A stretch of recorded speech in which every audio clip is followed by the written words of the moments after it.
For this next problem, we want to examine the graph of a function. Using the graph of the function that f that's given below, we want to do various things. In part A, we want to find the domain and the range of the function. Part B, we want to list the intercepts, both x and y intercepts. Part C, we want to find f of 1, that's the function evaluated when x is 1. And for D, for what values of x does the function equal -3?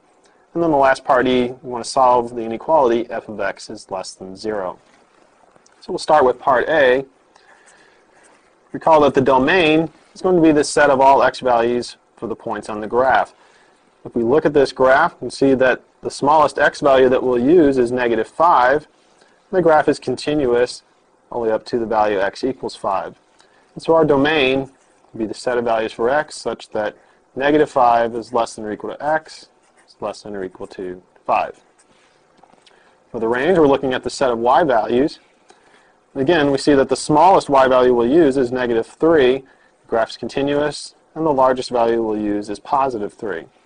So our range is the set of y values such that -3 is less than or equal to y, is less than or equal to 3.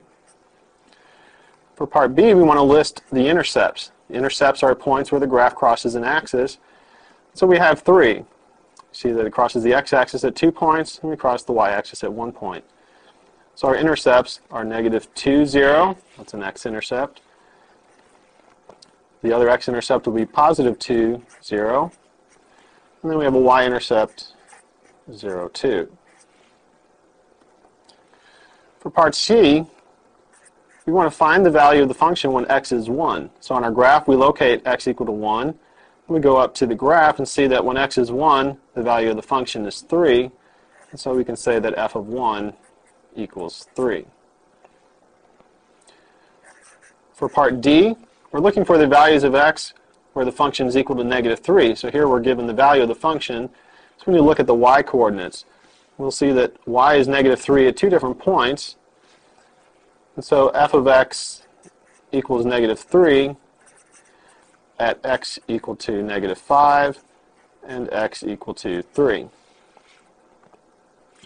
For the last part, we want to solve the inequality f of x less than 0. It means we need to locate the x values where the function is below the x-axis.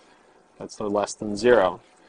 So by looking at the graph, we can see that the function is below the x-axis for these values for x over here, and it's also below the x-axis for the x values over here. So f of x will be less than 0 for values of x that are less than -2, greater than or equal to -5. So we'll write -5 less than or equal to x, less than -2. Or we want x to be greater than 2, but less than or equal to 5.